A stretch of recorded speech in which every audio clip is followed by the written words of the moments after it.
好，来看一下，今天是给大伙儿带来的《西游射传》小龙女的一命通关啊！我是杨过。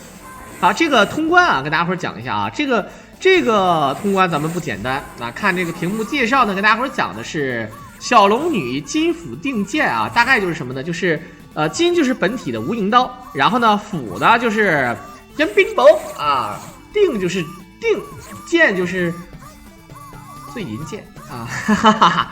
小龙女呢，也是这个游戏当中啊，就是人气非常高的一个，因为《西游记》里面居然有一个女人，《西游记》居然有女人去牵你挑着担，我牵着马的，在这个游戏里设计的是小龙女牵马，这小龙女是佛家弟子吗？我想问一下啊，对吧？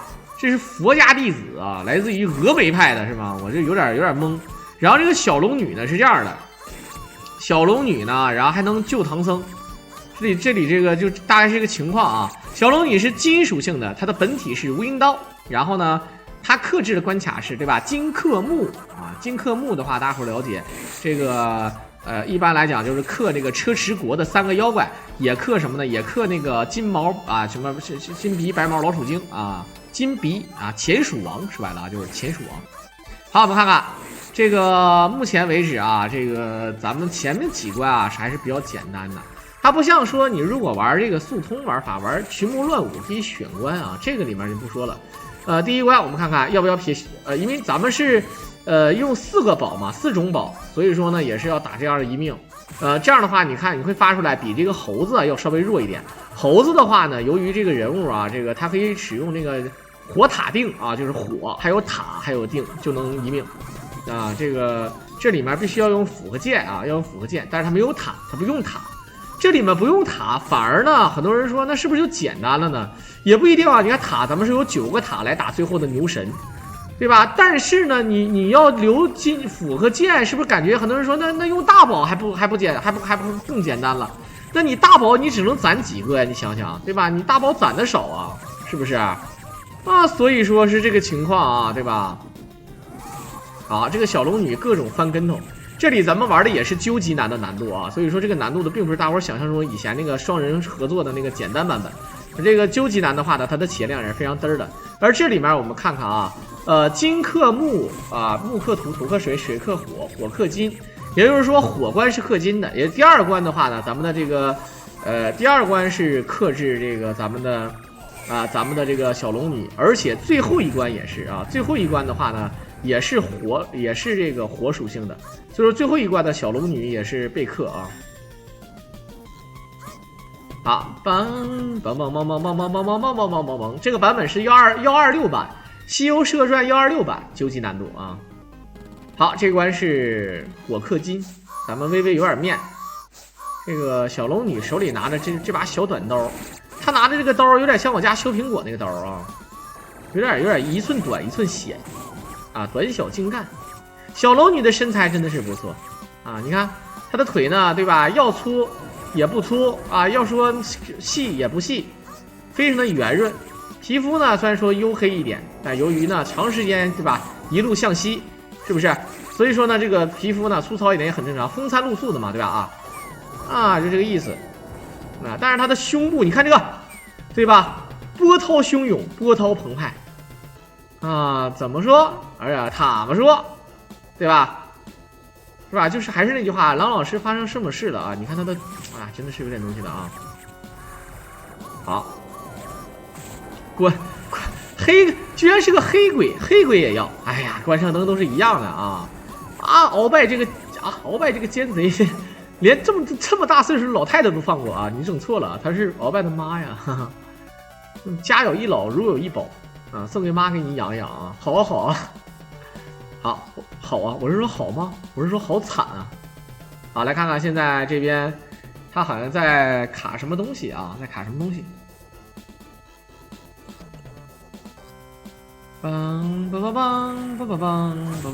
好，这里面有斧头，看不看见？哎，传说中的玄冰斧，玄冰斧是那个犀牛精那个玄冰斧啊。可以直接把人扣在里面，把这个孙悟空给扣里面了。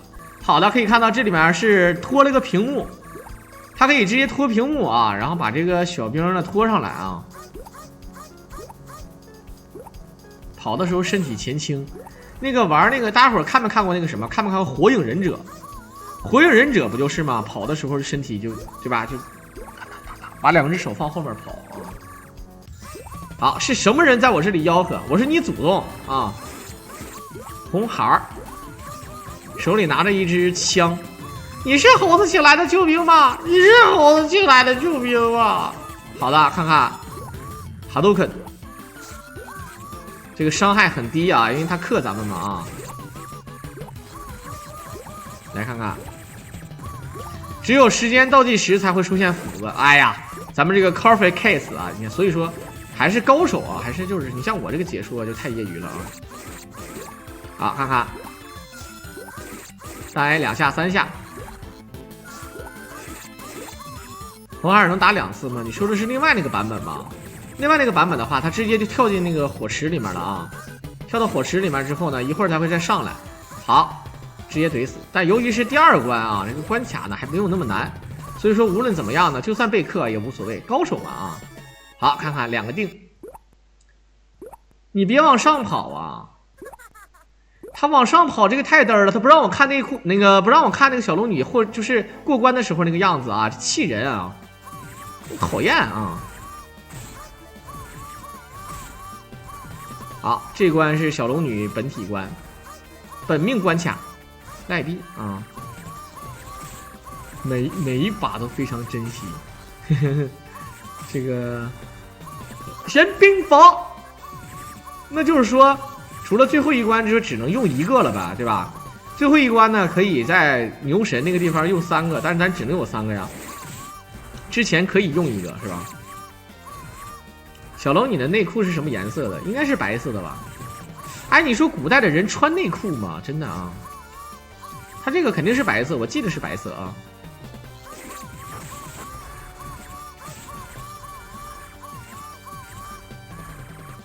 唐僧看到小龙女能把持得住，那你太小看唐僧了，对吧？小龙女怎么就把持不住啊？人家对吧？人家那个女王陛下，是不是？那女王都跟那个唐僧说了，说玉帝哥哥啊，取经路途那么遥远，不要取经了，好不好？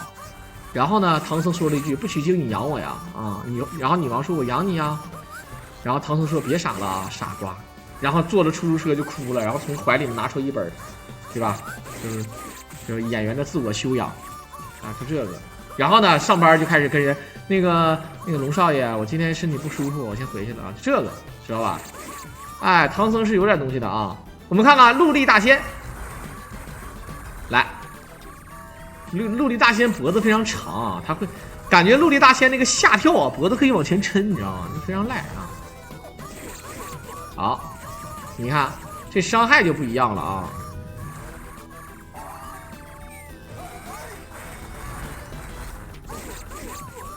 好，一顿 A，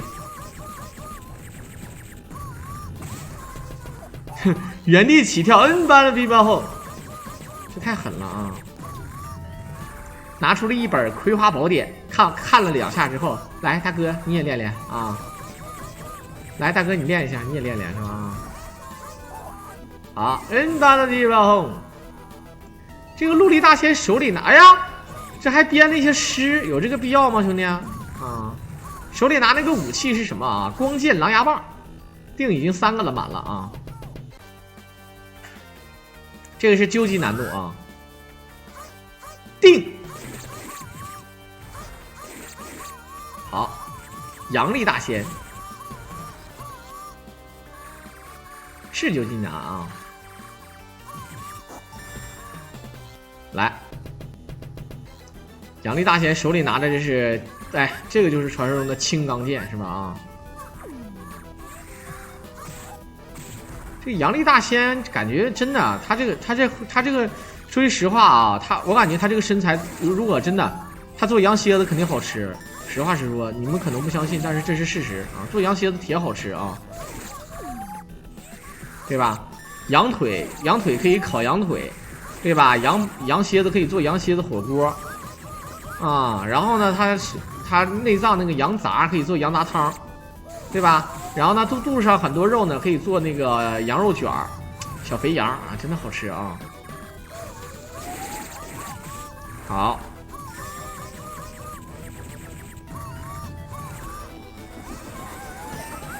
腰子，对呀、那羊腰子，那2个原油的腰子啊，那相当值钱了，兄弟们啊，对吧？原油的腰子现在得多少钱一个，兄弟们？很多人说小狼，我吃那烤腰子没多少钱，15块钱一个，我这饭店卖这个价，那个不是原油的啊，那不是原油的，你吃那个原油的腰子得多少钱，对不对？好，来看看虎力大仙。下跳之后，你看啊，这种感觉，当当当当当当当当，羊枪穿到羊蛋上吃，羊蛋叫羊宝，我挺喜欢吃的，切成刀花，拿那么一烤，放点辣椒面，那个感觉啊，真的，那个小美食真的不错。好的。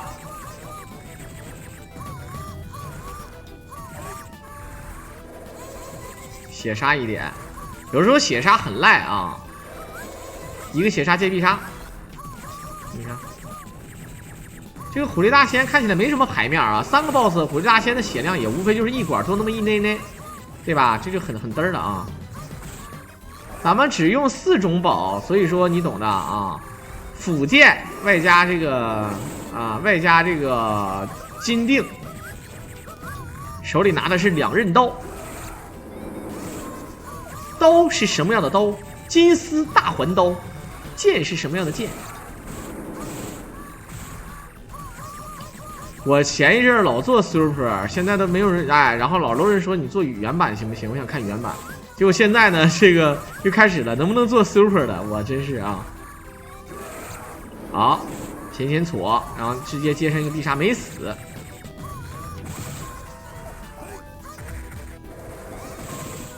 再接必杀，直接撩死了啊！这全程在角落里面卡着这个虎力大仙，定刀火云邪神刀，小龙女的神器，小龙女放咱们看一下什么颜色的？什么颜色的？白色的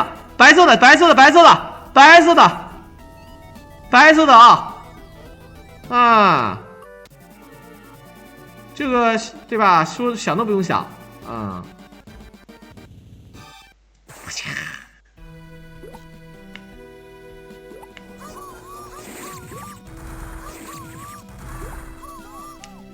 好的，看看，直接打爆，然后被一个水炮救走啊，被拽走。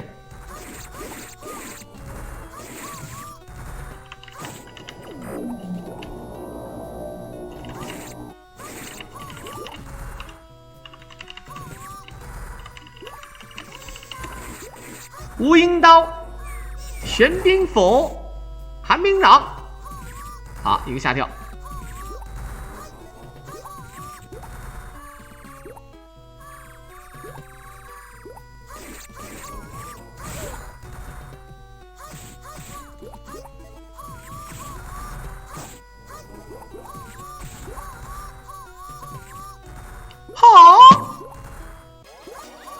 好。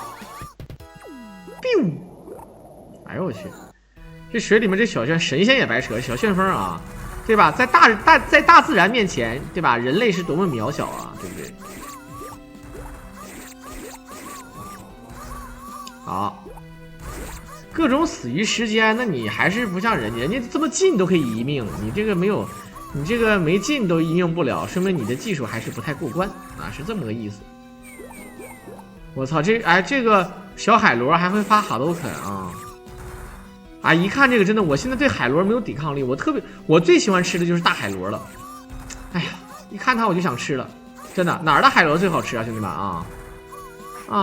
就是在网上整点，但是那个大海螺没有鲜活的，你网上邮过来之后都冻死了啊！你像我们这儿，它运过来之后老冷了，这个牡丹江啊，黑龙江，你运过来之后都冻死了，对不对？好，看看，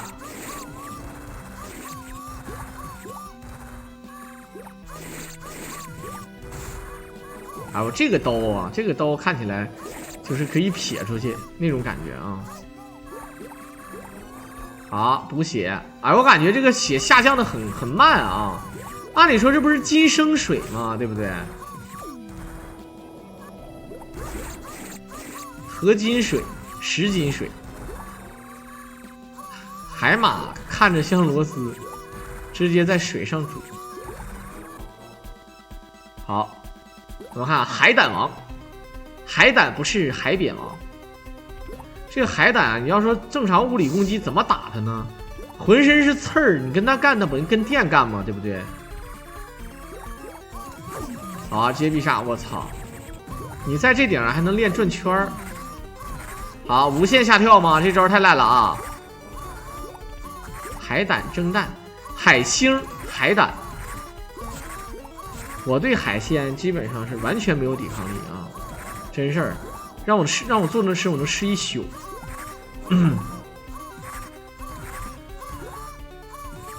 哎呦我去，他可是一个 boss 耶！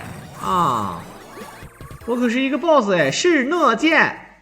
好，这是那剑长得像那个祈祷之刃啊，热血传奇里那个祈祷之刃那个形状，那祈祷之刃是绿色的，它是红色的而已啊。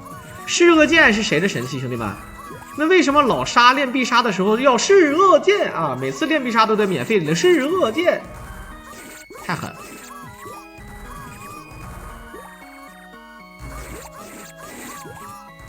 好，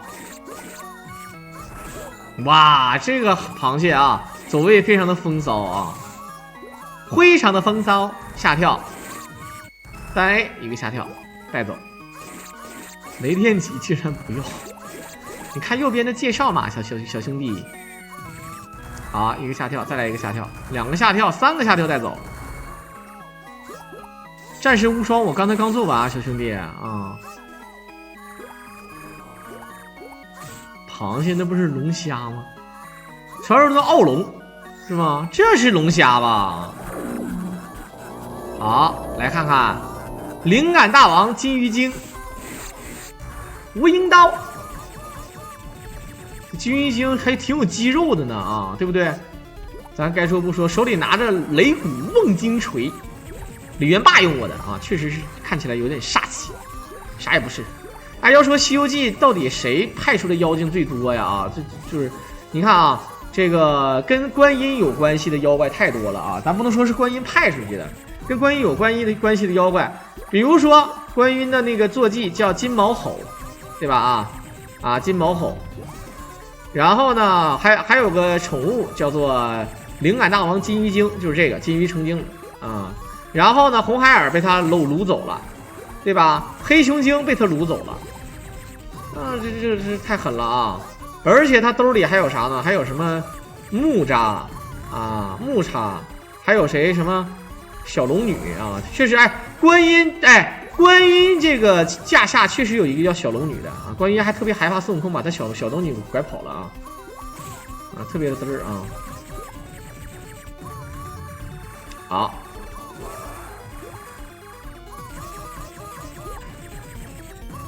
观音有坐骑有啊，金毛吼嘛啊，还有那个谁，还有那个太上老君，你看又是太上老君的坐骑青牛精，外加这个童子。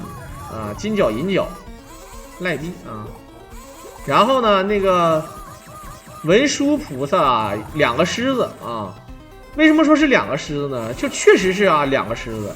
就很多人说这2个狮子是不是一个狮子啊？据我所知，好像不是。咱们看射个箭，你看射个箭，看宝里面那个射个箭啊，你要看宝的话，射个箭绝对不是那样式的。好，哈哈哈哈哈哈。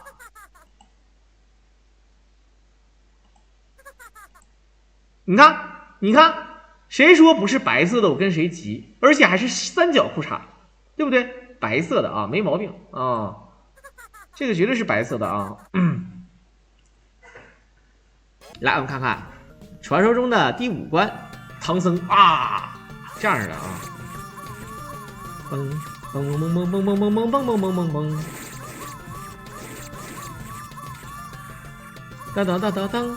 嘣嘣嘣嘣嘣嘣嘣嘣嘣嘣嘣嘣嘣，好，这里面这个盘丝洞啊，感觉好像是盘丝洞这个山里面，你会发现有各种各样的跳台，你看没见啊？这个石头都可以飞，石头可以飞。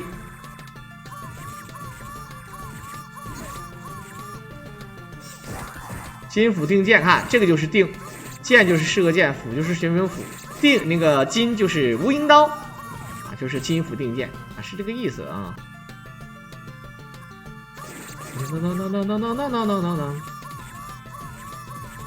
小龙女最狠的是放火云刀的时候，放火云刀，然后那个裙子一顿飘，然后小内裤啊一顿往上撩，胖死。这个小仙桃加血，当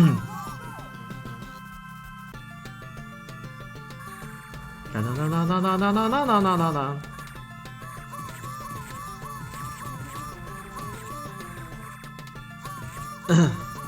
好，我们看看，哇，这不是螳螂啊？这个哎，看这个螳螂小，就像蜻蜓似的那种，让我想起了黑猫警长里面的一个剧情，是不是黑猫警长里的剧情？如果像蜻蜓的话，让我想起了魔方大厦里面的剧情啊。五颜六色，千变万化那个啊，眼睛瞪得像铜铃。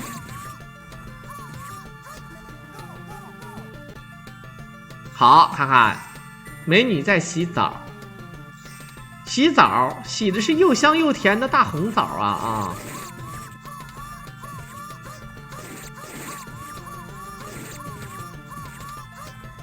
好，看看一顿下跳，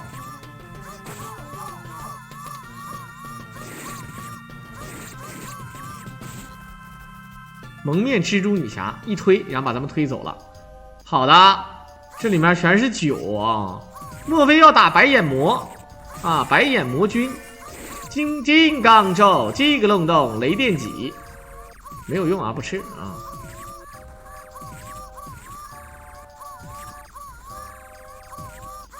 赐予我爱的力量吧！小的时候你们看过一个电影叫《疯狂的兔子》吗？啊，你们看没看过那个电影叫《疯狂的兔子》？我操！嘚儿喝的那个电影，小时候我也不知道为什么，哎，最狠的是啥？最狠的是我们老师组织去放那个电影，我是服了啊！看那个电影，我当时我倒无所谓，我不害怕，但是那个意思。好，白眼魔啊，这个白眼魔呢是那个蜘蛛精那7个蜘蛛精的大师兄，会放出很多金光，最后是找了这个卯日星官的母亲皮兰婆，拿着卯日星官眼睛里面炼出的那根针，一下给他扎死了啊！太赖逼了啊！白眼魔是唯一一个给孙悟空打哭的人啊，不是唯一一个，但是确实是通过自己的能力，没有用法宝给孙悟空整哭了啊，直接给孙悟空整哭了啊。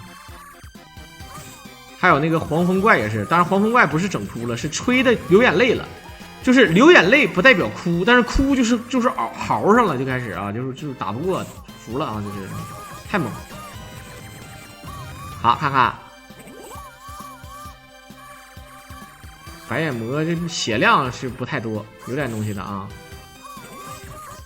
身上全是血轮眼，那可以那个一邪纳奇呀，对不对？一手一邪纳奇可以无限复活，对不对？玩个一邪纳美，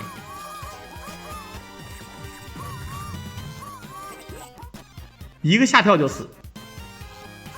前手，哎呀，慢动作显示，好，有补血啊，没有必要再吃了吧啊。好，一个蜘蛛给他拽走，你能让小蜘蛛给他拽走也是对了啊。卯日星官还有这个奎木狼啊，这些抗金龙，这也没少帮孙悟空忙。卯日星官是最屌的一个人啊。什么那些难受的妖精全是让这个卯日星光救的，什么蝎子精、白眼魔，对吧？就这个人啊，太厉害了啊！火云刀啊，小龙你拿上火云刀多爽啊！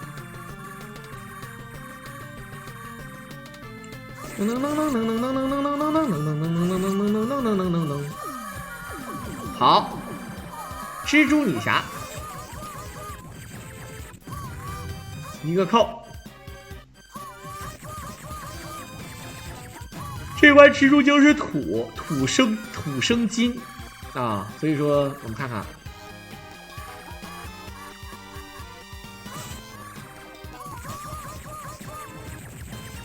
小龙女一起洗，女人之间的战斗，旅人何苦为难旅人呢？雷说嘞，雷说嘞，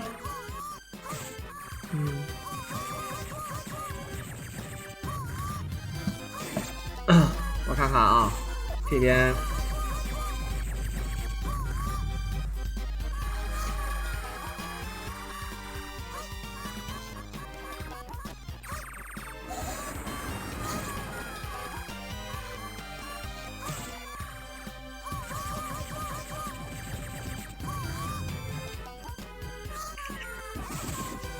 这里面好打死之后，这只是个开胃的小 boss 啊。尽管就身材来讲呢，要说啊，蒙面蜘蛛女侠确实是啊，比这个小龙女身材要好得多。长相呢我不敢说，但是大概是这个意思啊。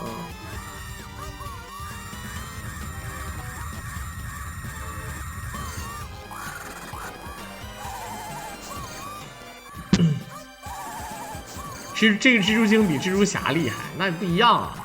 妖怪有的时候它都已经有那种法力值的范畴了，但是蜘蛛精也有蜘蛛感应啊，对不对？是很赖的啊。好，下跳。小狼今天心情好点了。那我跟你讲啊，实话实说，小狼今天心情确实是没毛病，哪天心情都好。有时候心情不好呢，只是因为可能是累了啊，再加上压力有点大，这个对吧？最主要的是啥呢？一旦有人叭就是咔就送礼，咔就我狼啊，咔火箭飞机，我嬉皮笑脸，知道吧？哎，我这演技呢，就是在于就是这个意思，知道吧？啊，心情好不好，全凭感觉来找啊！你看我今天跟这个小龙女干上了，怎么说啊？压力大是什么压力大啊？创业压力大，创业压力大啊！找个传奇一起砍砍呗，我操！不让播啊，传奇私服不让播的啊，办卡行吗？对呀，该办啊，我是反正不要脸，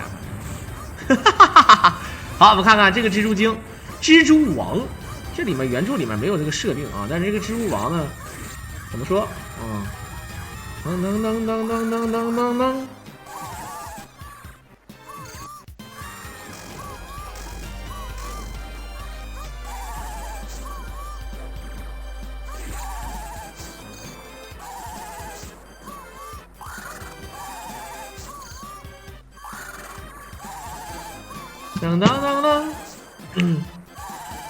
他们那个是有报备的啊，他们那个是传奇区是有报备的啊。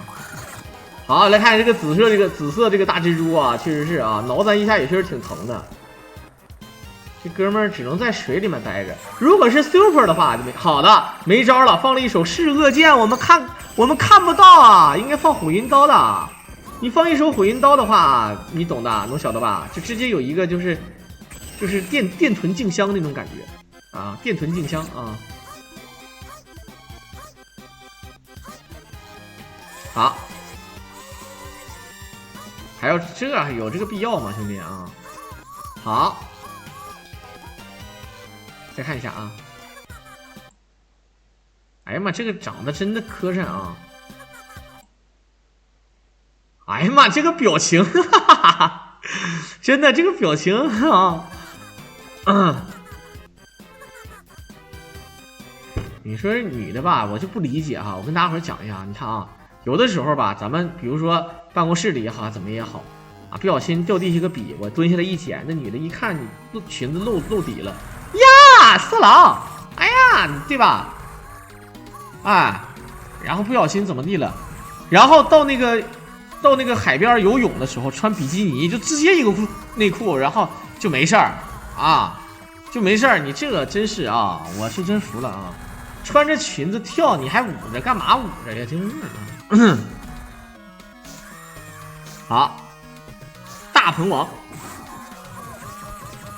手里拿着一个鞭，这原地跳攻击就可以直接把大鹏王抠了，这也太狠了啊！好，哈都肯，好，一手定。加起来。哎呀，这个必杀浪费了，刚才必杀接上就应该死了，因为这关是金属性啊，金属性。理论上来讲是火克金，但是咱们也是金属性，不谁也不克谁啊，谁也不克谁，无所谓。过图，狮驼洞、狮驼国、狮驼岭、狮驼洞。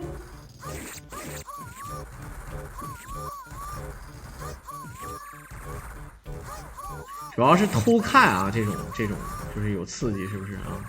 有人有这种偷窥的欲望是吧？啊。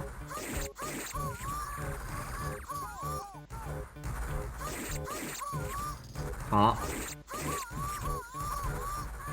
一会儿是白象方便面啊，就是要那种若隐若现的感觉。小时候有没有那种啊？就是在那个学校，然后呢，这个你后面是一个美女，然后你坐她前面，这个时候呢，你就装作笔掉了，然后那个埋头去捡笔，然后回头瞅一眼。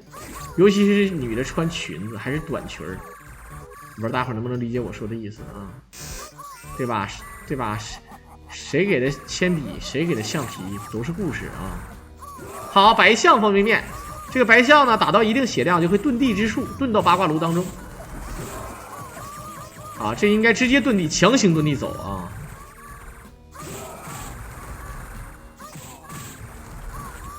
啊，直接打走了，看没见？然后咱们也要遁地的，空中落地。这白象为什么先跳下去啊？它可以往上看啊。好，看看，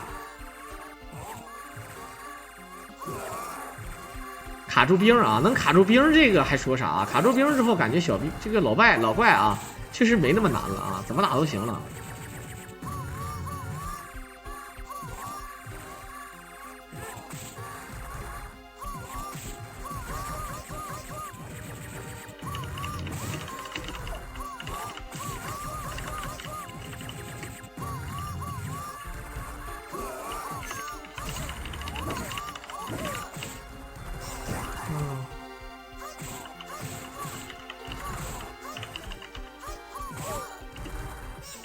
好，可以看到有难度啊，这地方该说不说，我操，死的会很惨啊！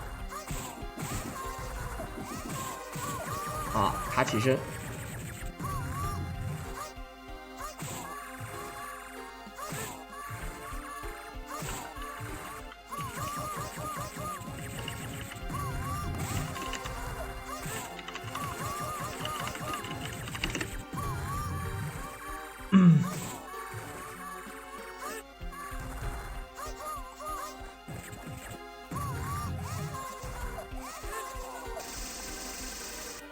叮当叮当，这个该死还是死，一会儿还有个那个什么啊，一会儿还有一个狮子精啊，狮子精，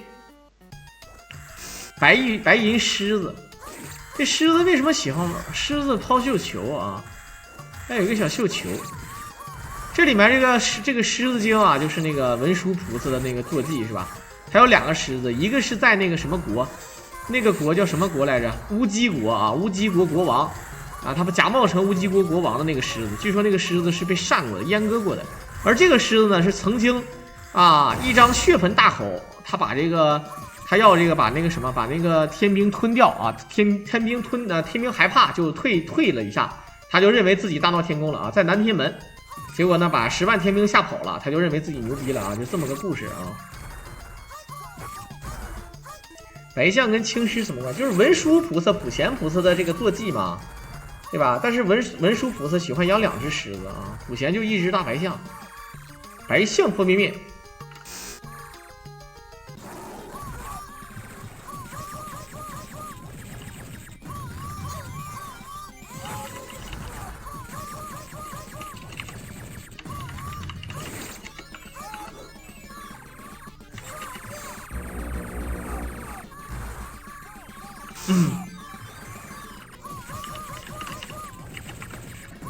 好，一个推，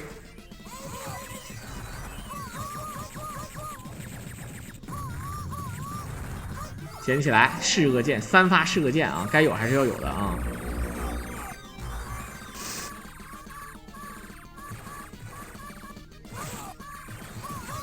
这里面这个狮子长得不像狮子，像一只僵尸，而且呢拿着双刀，啊，还有6块腹肌。这里这个狮子也会变化之术，它可以变成咱们的羊脂啊，还可以扔塔。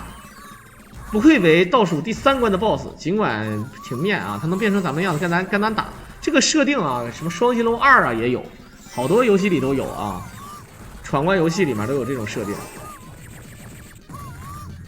还会放塔，这个事儿最赖了啊！啊，还会何止是放塔，还能放那个什么怎么说？一个下跳就要捡起来，啊，这狮子挺狠啊，这狮子啊！50万的时候为什么没有加1？这没加人呗？126版这是啊。这里面其实我觉得还是 Super 啊招式多一点，又有这个好的，在这里居然选择放射射箭了，时间怕不够。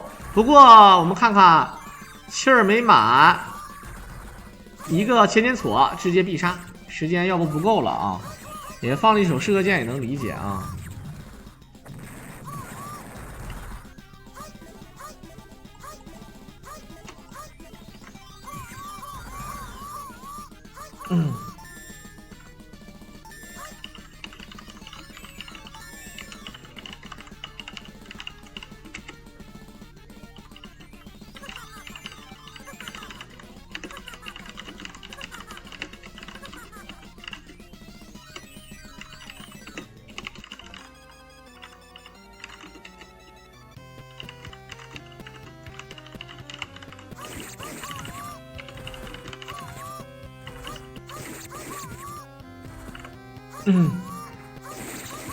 火云刀为什么不要？就是大家伙的观察力啊，还是不看右边啊。不过无所谓啊，这个就是近的玩法，就是正常啊，用道具通关已经没有任何的压力了啊。这种情况下，咱们选择用怎么样啊，是这个意思啊。就是这个情况。这个游戏呢，为什么说如果纯近地可能过不了关，就是因为咱们的这个时间啊可能不太够。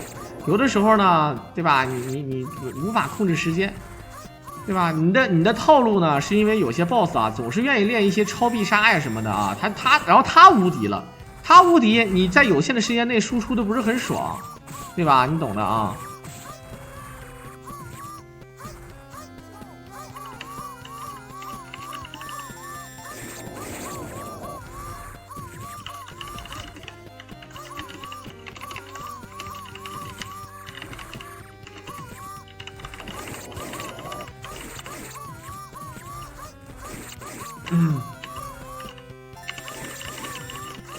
好了，我们看看现在老鼠精这关是木属性啊，金克木啊。小龙女打这关其实还是比较好打的，兄弟们啊，打这关还是比较好打的啊。进气的话，那更是伤害低了。咱们就光靠 A 的话，可能白扯。你 A 着，对吧？就得把人打倒了吧？然后你一打倒，人家起身练一个超杀或者无敌，尤其像牛神或者像一些练超杀时间非常长的那种人，对吧？咱们人脑又没有那种极限方案，对吧？也不知道该怎么躲，没有气。你呢还得血杀，你要血杀去躲他那个全屏招式的话怎么办？对不对？小龙女声音特别像海天一，天海翼吧，海天一，还海天酱油呢啊！噔噔噔噔噔。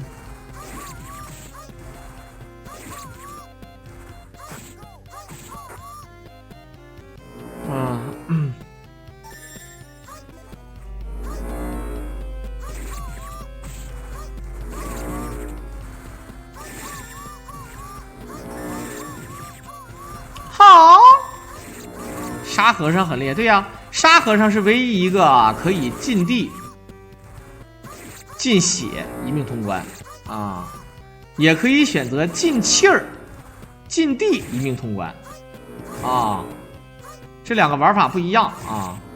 如果进血、进气儿、进地也能一命通关的话，啊，这个那人脑来说就有点难了啊。老沙他不光伤害高，老沙最狠的是什么呢？你们觉得最难的关卡是最后一关，但是老沙正好克制最后一关啊！啊，你说什么？老沙克制第2关和最后一关，比较嘚儿。相反，这个火属性啊，就像孙悟空，他只能克制这个刚才的那关，就狮驼岭那关，只有一个金属性的关卡，啊，就比较嘚儿。包括猪八戒也是，水属性关卡只有第3关，八戒跟悟空这2个人只能克制这个啊，这个第3关和这个第6关啊。无双核武之前在线解说啊，经常看他们打。如果有人喜欢打的话，可以选择那个发出来啊，可以到时候研究一下啊。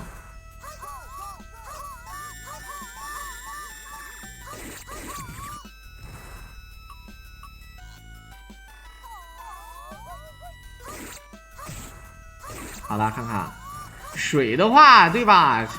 是吧？是似水柔情，水克火呀，啊，这个。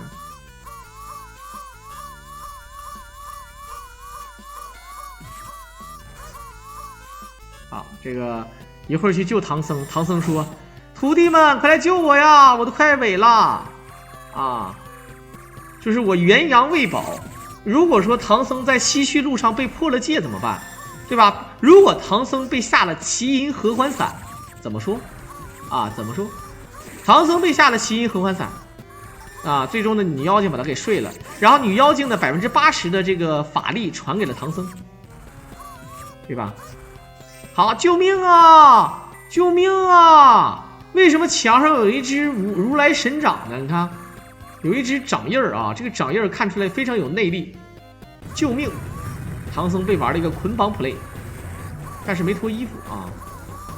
锦兰袈裟，好，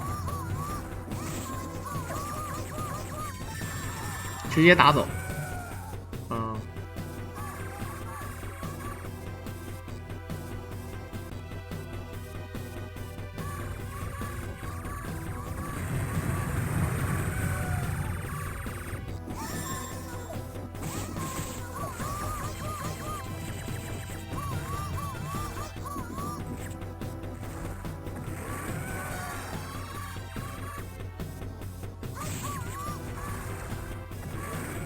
好，看看这关啊，就是一顿就是卡住这个位置，一顿下跳就行啊。接必杀也还好，不过呢，他吐痰的时候咱们有招应对啊，无所谓啊。有时候想想这个前蜀王尽管是2管多血，但是呢，由于咱们这个小龙女呢是克制他啊。为啥叫前蜀王？这里面可能比较爱钱爱财，又叫前蜀王啊。这个无底洞一般叫什么无底洞的？都是说那个钱儿花的像无底洞一样啊，就怎么填也填不满。所以说呢，这个老鼠爱财，全是宝箱，全是一把金银财宝。但是呢，这个金鼻白毛老鼠精呢，还比较爱那个唐僧，对吧？噔噔噔噔噔。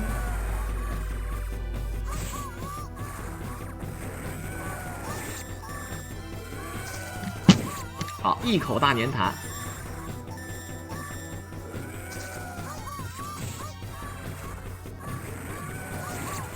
时间很多人说是不是觉得不够啊？其实都小事儿啊，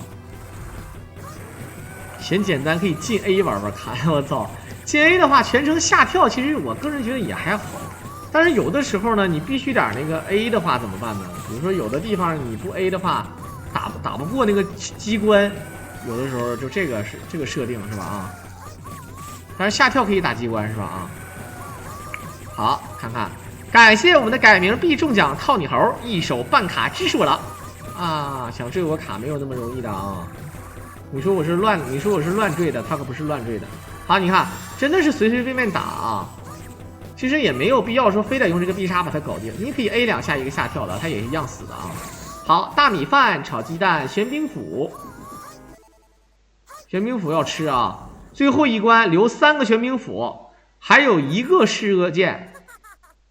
啊，还有1个噬恶剑。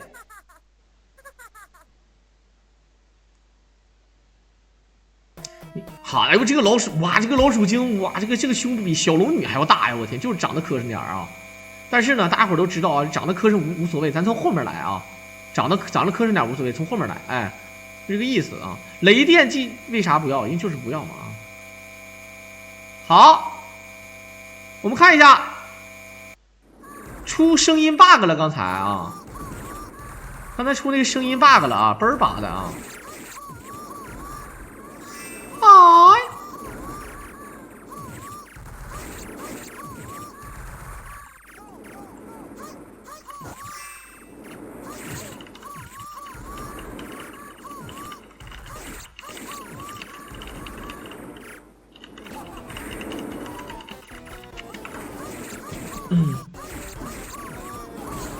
好，小葫芦啊，手里拿着一个软硬狼牙棒啊，配上一个人种袋，外加一个大金钵。哇塞，牛魔王肯定啊，他肯定怕老婆，真的。牛魔王是这个游戏当中最怕老婆的人，肯定的，不用想。为什么呢？你看他拿的那个棍子啊，就是在河边洗衣服的时候用来砸衣服用的，真事儿啊！连洗衣服都得让这个牛魔王洗，你想想，这个家庭地位是真的面。相当的面，但是呢，他是有代价的，对不对？对吧？为什么他家庭地位面呢？是因为他要在外面养小老婆，所以说他家里家务他也承包了。他媳妇儿睁一只眼闭一只眼，你我也看不见什么，就这种，反正是就这个意思啊，在外面养小三儿。然后呢，这个我不知道你懂不懂啊？好，感谢我们的刮的不明显赠送一张办卡。刮的不明显，难道是我刮？啊，难道是呱呱吗？啊，好，这牛魔王也是，其实也没啥啊。正常的虽然说是火克金，咱们是被克的，你看这个伤害确实低，但是呢，牛魔王还好点啊，因为牛魔王呢，他这个地图呢，咱们上来就跟他打，把他打死之后呢，他就一管多一点血，不到一管半。然后呢，这个如果说是牛神的话，虽然说血量是最多的，但咱们有这个玄冰斧。对吧？你有一手玄冰斧，那就好受多了，对吧？直接搂死。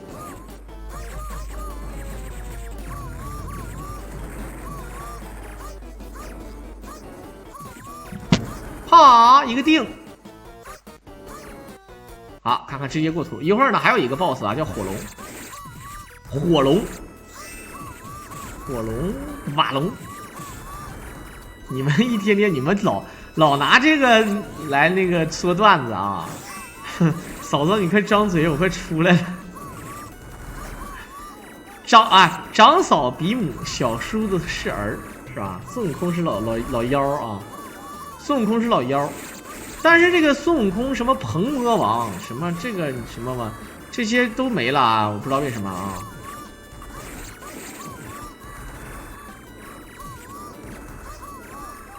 好，看看，一手火龙啊！哇，这一个必杀打的血量不低呀，兄弟们啊！好，一个下跳没打着，直接必杀吧啊！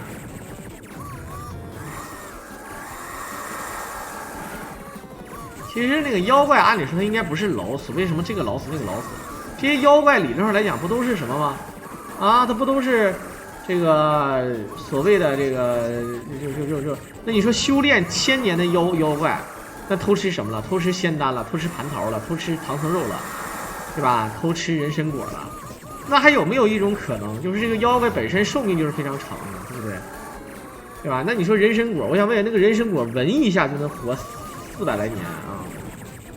那你要这么说的话，那我就一直闻着就行了呗。我做一个人参果牌香水，喷上之后就是你天天闻就行，一天闻一次啊。好，看看4爪龙啊，这不是5爪龙，直接放噬恶剑了，兄弟们。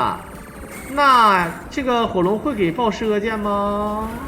还有一个噬恶剑啊，是有一个噬恶剑的，意思就是3个玄冰斧，3个玄冰斧加2个噬恶剑够用啊，够用。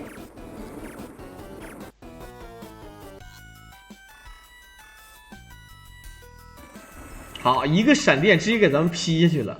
这个地图是个过渡地图，没啥太大用处。无影刀，好，这必须要快速清兵啊！这无影刀太猛了啊！自动跟踪型的 AOE 技能，想想多赖。好，10秒钟的时间见牛神，牛神还没出来，不得亮个相吧啊，不得亮个相吧？我们看看，一顿大雷电，牛神，哇，金光四射，玄冰斧啊，接必杀，你可以看到啊，补气儿，浅浅补气儿，血杀接必杀，好的。每一个玄冰斧后面都要接上一个必杀，是恶剑，然后加气儿。好，血杀接必杀，起身啊，有一个追地啊，有一个追地功能。直播模式的没试过啊。2077我这个机器可能未必有点能带得动，但我机器虽然说也是民间还可以，也是一般化，就这个意思啊。好，血杀。这牛神真的，这个牛我感觉都不好吃的，一点都不肥啊。这牛只能用来当吉祥物。好，2个下跳躲啊，直接一手必杀。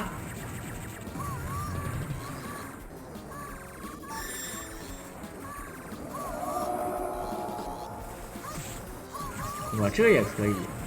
好了，他其实现在也是在挑战啊。如果还有2个玄冰斧，玄冰斧，我操！